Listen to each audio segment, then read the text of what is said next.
नमस्कार और हमारी इस खास चर्चा में आप सबका स्वागत है। आज हम एक ऐसे विषय की गहराई में उतर रहे हैं जिसे अक्सर मेरा मतलब है काफी गलत समझा जाता है, पैरानोया और डिल्यूजनल डिसऑर्डर। नमस्कार।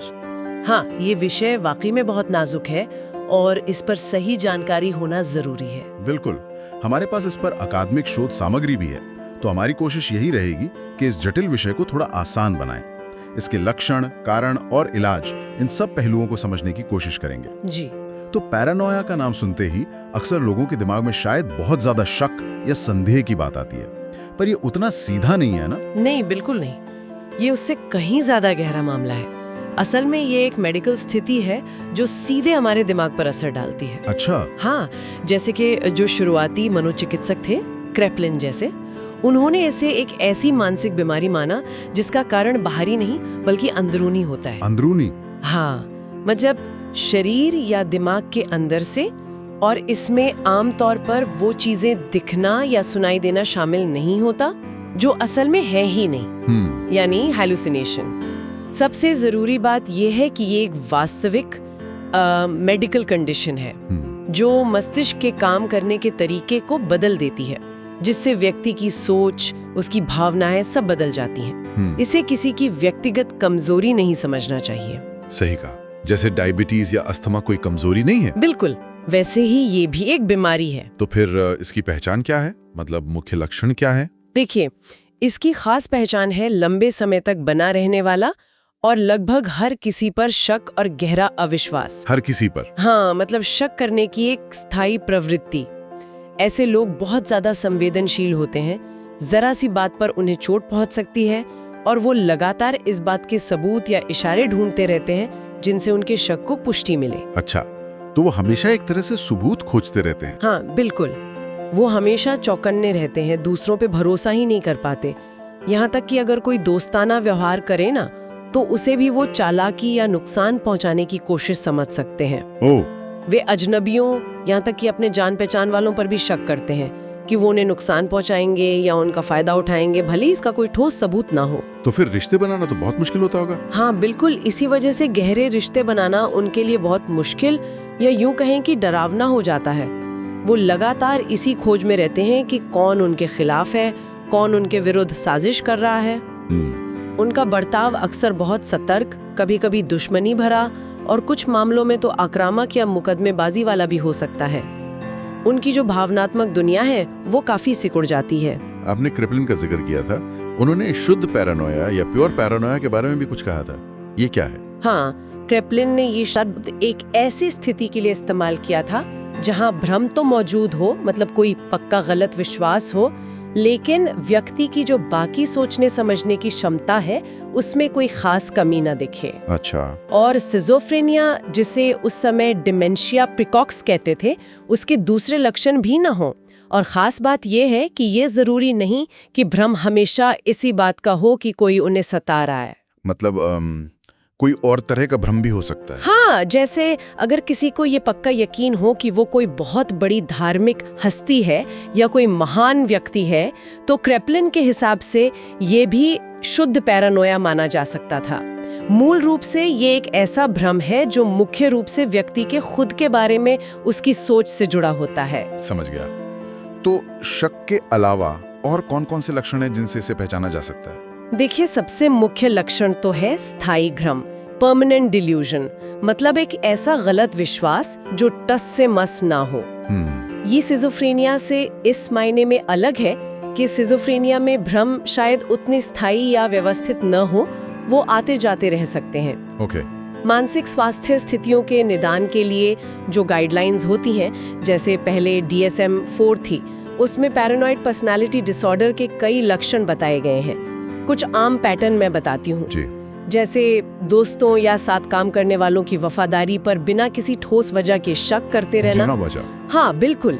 या फिर बेवजह दूसरों पर शक करना कि वो उसके खिलाफ साजिश कर रहे हैं। अपनी इज्जत पर ऐसे हमले महसूस करना जो दूसरों को शायद नजर भी ना आए, और फिर फौरन गुस्से में जवाब देना। अच्छा। अपने जीवन साथी या पार्टनर की वफादारी पर भी लगातार बेवजह शक करना। किसी की बिल्कुल सामान्य सी बात में भी कोई छिपा हुआ मतलब या धमकी ढूंढ लेना। ये तो बहुत तनावपूर्ण लगता है। बिल्कुल।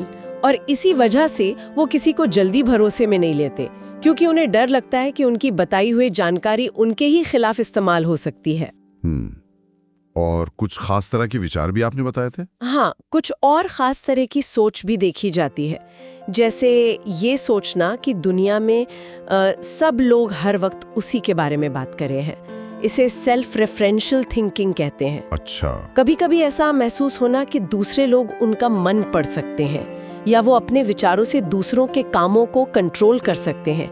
इसे मैजिकल थिंकिंग कहते हैं। या फिर ये लगना कि लोग उनके विचार चुरा रहे हैं या उनके मन में जबरदस्ती विचार डाल रहे हैं। बाप रे। यहाँ तक कि कभी-कभी ऐसा भी महसूस होता है कि जैसे टीवी या रेडियो पर जो कुछ आ रहा है वो खास उन्हीं के लिए है, उन्हीं को संबोधित किया जा रहा है। ये तो रोजमर्रा की दुनिया से बिल्कुल अलग ही अनुभव हुआ। क्या पैरानोया के भी अलग-अलग प्रकार होते हैं? हाँ बिल्कुल, शोध सामग्री में इसके कई रूप बताए गए हैं। सबसे आम जो है वो है परसिक्यूटरी पैरानोया। परसिक्यूटरी मतलब सताई जाने वाला। हाँ बिल्कुल, इसमें व्यक्ति को लगता है कि उसके आसपास सब लोग उसके दुश्मन हैं और उसे नुकसान पहुंचाना चाहते हैं, यहाँ तक कि शायद जान से मारना चाहते हैं। अगर ऐसे व्यक्ति का स्वभाव थोड़ा आक्रामक हो तो ये खतरनाक भी हो सकता है। हाँ। फिर है रिलीजियस पैरानोया, जिसमें व्यक्ति को पक्का यकीन हो जाता है कि वो ईश्वर का कोई खास दूत है या उसे कोई बड़ा धार्मिक मिशन पूरा करने के लिए भेजा गया है। अच्छा। एक होता है रिफॉर्मेटरी पैरानोया। इसमें व्यक्ति खुद को एक महान सुधारक समझने लगता है और मानता है कि बाकी सब लोग बीमार हैं, जिनका इलाज उसे करना है। दिलचस्प है। और इरोटिक पैरानोया में व्यक्ति को विश्वास हो जाता है कि कोई जानी मानी हस्ती, अक्सर विपरीत लिंग की, उससे बहुत प्यार करती है और शादी करना चाहती है। लिटिजियस पैरानोया में दूसरों पर बेवजह मुकदमे करने की बहुत तीव्र इच्छा होती है। और एक है हाइपोकॉन्ड्रिकल पैरानोया, जिसमें व्यक्ति मानता है कि उसे बहुत अजीब अजीब सी बीमारियां हैं और इन सब के लिए दूसरे लोग जिम्मेदार हैं। इतने सारे प्रकार, ये तो वाकई बहुत जटिल है। अब सवाल ये उठता है कि आखिर ऐसा होता क्यों है? इसके पीछे क्या कारण हो सकते हैं? देखिए, इसका कोई एक सीधा साधा जवाब नहीं है। कारण अक्सर कई चीजों का मिला जुला असर होते हैं।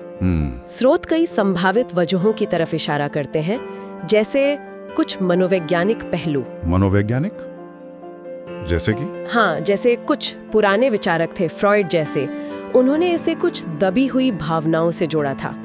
हालांकि आज ये सिद्धांत हर मामले पर पूरी तरह लागू नहीं माना जाता।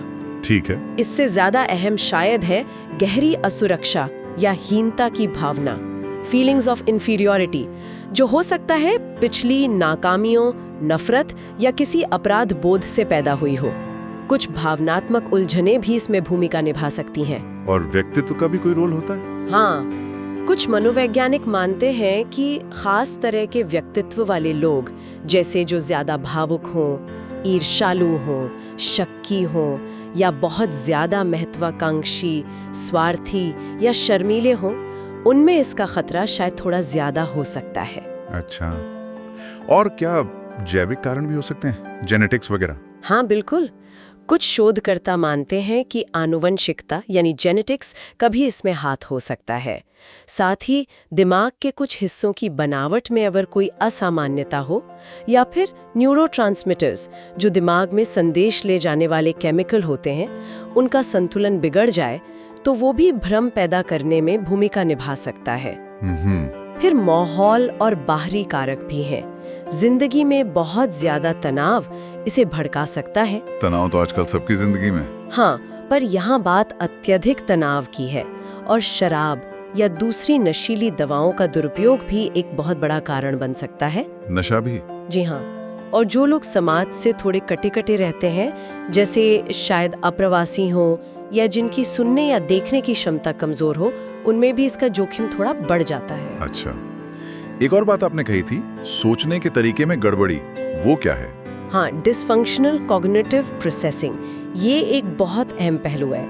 इसमें होता यह है कि भ्रम से जूझ रहे लोग अक्सर बहुत कम जानकारी के आधार पर ही बड़े-बड़े नतीजे निकाल लेते हैं। इसे अंग्रेजी में जंपिंग टू कंक्लूजन्स कहते हैं। मतलब बिना पूरी बात जाने फैसला कर लेना। हाँ बिल्कुल, वे दूसरों के इरादों को अक्सर गलत समझते हैं और दुनिया को एक खतरनाक जगह के तौर पर देखते हैं, जैसे स्रोत में एक उदाहरण था कि अगर कोई नया पड़ोसी आया और उसके बाद उन्हें फ्लू जैसे लक्षण दिखे तो वो शायद ये सोच सकते हैं कि मेरा पड़ोसी मुझे जहर दे रहा है, बजाय इसके कि वो दूसरे आम कारणों जैसे मौसम बदलना या इन्फेक्शन के बारे में सोचें। तो इसका मतलब ये हुआ कि दिमाग जानकारी को सही तरह से प्रोसेस नहीं कर पा रहा है और बाहरी दुनिया को एक खतरे की तरह देख रहा है। बिल्कुल। और जो भी सबूत मिलते हैं उन्हें भी वो तोड़ मरोड़ कर अपने शक की पुष्टि करने में लगा देते हैं। इसके अलावा जैसा मैंने कहा, कुछ मेडिकल कारण भी हो सकते हैं, जैसे अल्जाइमर रोग या कोई और न्यूरोलॉजिकल समस्या।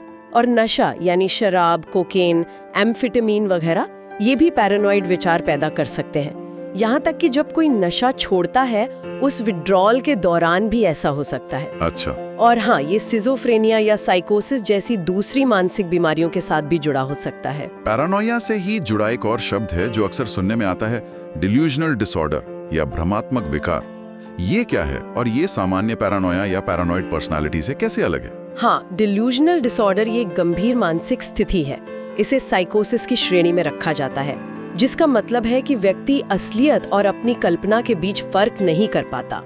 इसकी सबसे बड़ी पहचान है भ्रम यानी डिल्यूजन, किसी ऐसी बात पर अटूट विश्वास जो साफ तौर पर गलत हो और जिसे किसी भी तर्क या सबूत से बदला न जा सके। लेकिन भ्रम तो पैरानोया में भी होते हैं। हाँ, होते हैं, लेकिन यहाँ एक महत्वपूर्ण अंतर है। डिल्यूजनल डिसऑर्डर में भ्रम आमतौर पर नॉन बिजार होते हैं। नॉन बिजार मतलब वो ऐसी स्थितियों से जुड़े होते हैं जो सिद्धांत रूप में असली जिंदगी में हो तो सकती हैं, जैसे किसी का पीछा किया जाना या जहर दिया जाना, धोखा मिलना या किसी मशहूर इंसान का दूर से उनसे प्यार करना। लेकिन हकीकत में ये बातें या तो सच नहीं होती या फिर उन्हें बहुत ज्यादा बढ़ा चढ़ाकर माना जाता है। अच्छा, मतलब असंभव बातें नहीं होती। हाँ, आमतौर पर नहीं। और ये विश्वास व्यक्ति की संस्कृति या धर्म की जो आम मान्यताएं हैं उनसे भी बिल्कुल अलग होते हैं। पैरानॉइड पर्सनालिटी डिसऑर्डर की तुलना में डिल्यूजनल डिसऑर्डर को ज्यादा गंभीर माना जाता है। क्यों? क्योंकि इसमें एक भ्रम बहुत मजबूती से टिका रहता है और अक्सर व्यक्ति की पूरी जिंदगी उसी एक भ्रम के इर्द गिर्द घूमने लगती है। लेकिन ये सिजोफ्रेनिया से इस मायने में अलग है कि इसमें आमतौर पर सिजोफ्रेनिया वाले दूसरे मानसिक लक्षण जैसे सोच में बहुत ज्यादा बिखराव या गंभीर हेलुसिनेशन नहीं होते। तो क्या ऐसा हो सकता है कि डिल्यूजनल डिसऑर्डर वाला व्यक्ति बाहर से देखने में बिल्कुल सामान्य लगे? काफी हद तक हाँ। जब तक वो अपने उस खास भ्रम के बारे में बात न करें तब तक भी ज्यादा अजीब या विचित्र नहीं लगते हैं। हेलुसिनेशन या तो होते ही नहीं या बहुत कम होते हैं। वे अक्सर सामाजिक तौर पर और अपने कामकाज में भी ठीक ठाक रहते हैं, सिवाय उस एक क्षेत्र के जो उनके भ्रम से प्रभावित होता है। इसके भी प्रकार होते हैं क्या? जैसे आपने पर्सिक्यूटरी टाइप का जिक्र पैरानोया में किया था। हाँ, पर्सिक्यूटरी टाइप यहाँ भी सबसे आम है। व्यक्ति को पक्का यकीन होता है कि कोई उनके खिलाफ साजिश कर रहा है या उन्हें नुकसान पहुंचाना चाहता है। लेकिन ये पैरानॉइड सिजोफ्रेनिया के भ्रमों से थोड़ा अलग होता है। सिजोफ्रेनिया में भ्रम अक्सर ज्यादा अजीबोगरीब यानी बिजार हो सकते हैं और उनमें आवाजें सुनाई देना भी आम होता है। डिल्यूजनल डिसऑर्डर वाला व्यक्ति थोड़ा अजीब लग सकता है, शायद गुस्से में भी आ सकता है, पर जरूरी नहीं कि वो साफ तौर पर मानसिक रूप से बीमार दिखे। हालांकि कभी-कभी वो गुस्से में आकर धमकी भरा बर्ताव कर सकते हैं। एक और भ्रम का जिक्र था, भव्यता का भ्रम या डिल्यूजन ऑफ ग्रैंडियर। ये क्या होता है? इसमें व्यक्ति को अटूट विश्वास होता है कि वो असल में जितना है उससे कहीं ज्यादा महान, शक्तिशाली, प्रभावशाली या खास है। जैसे कोई खुद को बहुत बड़ा वैज्ञानिक मान सकता है या किसी देश का गुप्त सलाहकार या कोई ऐसी हस्ती जिसके पास खास शक्तियां हों। अच्छा, मनोचिकित्सक ब्लीलर ने कहा था कि ये भ्रम अक्सर पर्सिक्यूटरी भ्रम के साथ भी पाया जाता है। इसका इलाज थोड़ा मुश्किल होता है क्योंकि व्यक्ति को लगता ही नहीं कि उसे कोई समस्या है, वो तो खुद को बहुत ऊंचा मानता है ना? एक और कॉन्सेप्ट था मोटिवेटेड या डिफेंसिव भ्रम। हाँ, ये दिलचस्प विचार है। इसके पीछे सोच ये है कि कुछ लोग जो शायद ज्यादा संवेदनशील होते हैं, जब जिंदगी में नाकामियों या चुनौतियों का सामना करते हैं तो अपने आत्मसम्मान को बचाने के लिए अपनी मुश्किलों का कारण दूसरों को मानने लगते हैं। मतलब दूसरों पर इल्जाम लगाना? हाँ, एक तरह से। और धीरे धीरे ये सोच इतनी पक्की हो जाती है कि वो एक भ्रम का रूप ले लेती है। ये एक डिफेंस मैकेनिज्म जैसा बन जाता है। ये जानना भी जरूरी है कि क्या भ्रम सिर्फ डिलूजनल डिसऑर्डर में ही होते हैं या कहीं और भी? नहीं, जैसा हमने पहले भी बात की, भ्रम कई और मानसिक स्थितियों में भी दिख सकते हैं, जैसे सिजोफ्रेनिया और स्किज़ोअफेक्टिव डिसऑर्डर। अच्छा। साथ ही ये किसी शारीरिक समस्या की वजह से भी हो सकते हैं, जैसे दिमाग में कोई चोट लगी हो या कोई ट्यूमर हो या किसी दवा का असर हो, या फिर डिमेंशिया में भी भ्रम देखे जाते हैं, जिसमें याददाश्त और सोचने की क्षमता धीरे-धीरे कम होती जाती है। इसीलिए डिलूजनल डिसऑर्डर का निदान अक्सर बाकी सभी संभावनाओं को एक-एक करके खारिज करने के बाद ही किया जाता है।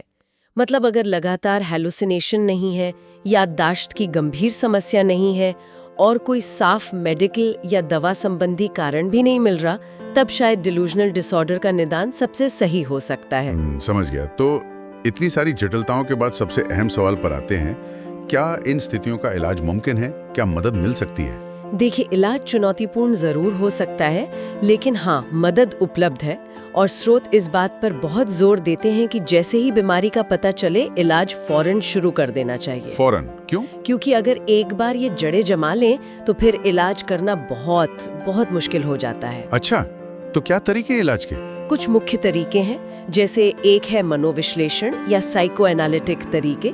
हालांकि ये तरीका यहाँ उतनी जल्दी असर नहीं दिखाता। क्यों? क्योंकि मरीज का जो शक करने का स्वभाव होता है, वो डॉक्टर के साथ एक भरोसे का रिश्ता बनाने में रुकावट डालता है। फिर भी अगर बहुत सावधानी से कोशिश की जाए तो कुछ मदद मिल सकती है। और आजकल जो CBT यानी कॉग्निटिव बिहेवियरल थेरेपी है, हाँ, CBT यानी संज्ञानात्मक व्यवहार थेरेपी, ये कोशिश करती है कि व्यक्ति अपने गलत विचारों और व्यवहारों को पहचाने और उन्हें बदलने में मदद मिले। लेकिन यहाँ भी वही भरोसे की कमी एक बड़ी चुनौती बन जाती है। हाँ, लेकिन CBT परिवार वालों के लिए बहुत मददगार हो सकती है।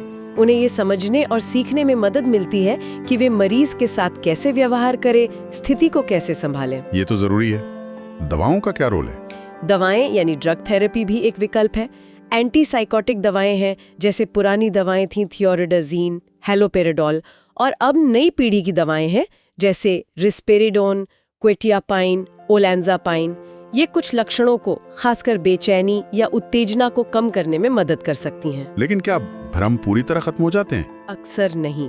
भ्रम दवाओं के बावजूद बने रह सकते हैं। हाँ, अगर मरीज बहुत ज्यादा उत्तेजित हो तो उसे शांत करने के लिए कभी-कभी हैलोपेरिडोल का इंजेक्शन भी देना पड़ता है, अक्सर लोराज़ेपाम के साथ।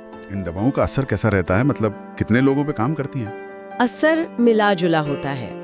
मोटे तौर पर कहें तो लगभग 1/3 लोगों में कुछ हद तक सकारात्मक असर दिखता है, 1/3 में बहुत कम बदलाव आता है और बाकी 1/3 या तो दवा लेना जारी नहीं रख पाते या उनकी स्थिति और बिगड़ सकती है। तो सफलता दर बहुत ज्यादा नहीं है? हाँ, अकेले दवाओं से नहीं। इसीलिए अक्सर दवा और थेरेपी दोनों का संयोजन सबसे अच्छा तरीका माना जाता है। अच्छा, दोनों को मिलाकर? जी। दवाएं दिमाग में जो संभावित केमिकल असंतुलन है, उसे ठीक करने में मदद कर सकती हैं, और थेरेपी सोच और व्यवहार के पैटर्न को बदलने पर काम करती है। साइकोथेरेपी खासकर डिल्यूजनल डिसऑर्डर के लिए मुख्य इलाज है। साइकोथेरेपी में क्या-क्या शामिल है? इसमें व्यक्तिगत मनोचिकित्सा हो सकती है, जो समस्या की जड़ तक जाने और अंडरलाइंग सोच को पहचानने और ठीक करने में मदद करती है। CBT तो है ही सोच और व्यवहार बदलने के लिए, और पारिवारिक थेरेपी भी बहुत जरूरी है, ताकि परिवार वाले मरीज को प्रभावी ढंग से सहारा दे सके और खुद भी स्थिति का सामना कर सके। तो कुल मिला के एक मल्टी डायमेंशनल अप्रोच चाहिए। बिल्कुल। तो क्या इन स्थितियों से पूरी तरह उभरना संभव है या ये लंबे समय तक चलती हैं? मतलब लॉन्ग टर्म आउटलुक क्या है? इसका अंदाजा लगाना थोड़ा मुश्किल है। ये काफी हद तक इस बात पर निर्भर करता है कि पैरानोया या भ्रम का असली कारण क्या है। जैसे अगर ये किसी स्थायी मानसिक विकार का हिस्सा है, मान लीजिए सिजोफ्रेनिया या पैरानॉइड पर्सनालिटी डिसऑर्डर, तो फिर ये अक्सर जीवन भर चलने वाली स्थिति बन जाती है। लेकिन हाँ। अच्छा, और अगर कारण कुछ और हो? हाँ, अगर पैरानोया किसी खास दवा के असर से हुआ था या किसी खास मेडिकल स्थिति की वजह से, तो उस कारण को हटाने से, जैसे वो दवा बंद करने से या उस बीमारी का इलाज करने से, लक्षण पूरी तरह खत्म भी हो सकते हैं। ओह, ये तो अच्छी बात है। हाँ, लेकिन अगर ये किसी ऐसी न्यूरोलॉजिकल बीमारी से जुड़ा है जो समय के साथ बढ़ती है, जैसे अल्जाइमर्स रोग, पार्किंसंस रोग, हंटिंगटन रोग वगैरह, तो फिर पैरानोया के लक्षण भी समय के साथ बिगड़ सकते हैं, जैसे जैसे मूल बीमारी बढ़ती है। समझ गया। तो आज की इस पूरी गहरी बातचीत का सार निकालें तो यही है कि पैरानोया और डिल्यूजनल डिसऑर्डर सिर्फ शक करने से कहीं ज्यादा गहरी और जटिल मानसिक स्वास्थ्य स्थितियां हैं। बिल्कुल। इनमें गहरे अटूट भ्रम हो सकते हैं, असलियत की समझ बिगड़ सकती है और दूसरों पर गहरा अविश्वास शामिल हो सकता है, और इनके पीछे जैविक, मनोवैज्ञानिक, सामाजिक कई तरह के कारण मिले जुले हो सकते हैं। सही कहा। अच्छी बात यह है कि इलाज के तरीके मौजूद हैं, भले ये चुनौतीपूर्ण हो, पर जल्दी मदद लेना, अर्ली इंटरवेंशन बहुत जरूरी है। ये समझना होगा कि ये सिर्फ अजीब होना या ज्यादा शक्की होना नहीं है, बल्कि ये वास्तविक दिमागी स्वास्थ्य समस्याएं हैं जिन्हें गंभीरता से लेने और समझने की जरूरत है। बिल्कुल। और जाते जाते एक विचार शायद हम छोड़ सकते हैं श्रोताओं के सोचने के लिए। हाँ जरूर। आज का युग देखिए, डिजिटल युग है, हर तरफ सूचनाओं का अंबार है। सच क्या है, झूठ क्या है, इसका फर्क करना कितना मुश्किल हो गया है। लोगों का एक दूसरे पर भरोसा वैसे ही कम हो रहा है। हाँ ये तो है। तो ऐसे माहौल का इन मानसिक स्थितियों पर, उनके लक्षणों की अभिव्यक्ति पर या उनके निदान पर क्या असर पड़ रहा होगा? क्या वो जो रेखा है तर्कहीन शक और वास्तविक सत्यापित खतरे के बीच की, वो पहले से कहीं ज्यादा धुंधली होती जा रही है? ये तो बहुत गहरा सवाल है। हाँ, ये सवाल हमें सोचने पर मजबूर करता है कि हम आज की इस दुनिया में जानकारी को और आपसी विश्वास को कैसे समझें और कैसे संभालें। बिल्कुल। इस विचार के साथ ही आज की चर्चा समाप्त करते हैं। बहुत बहुत धन्यवाद। धन्यवाद।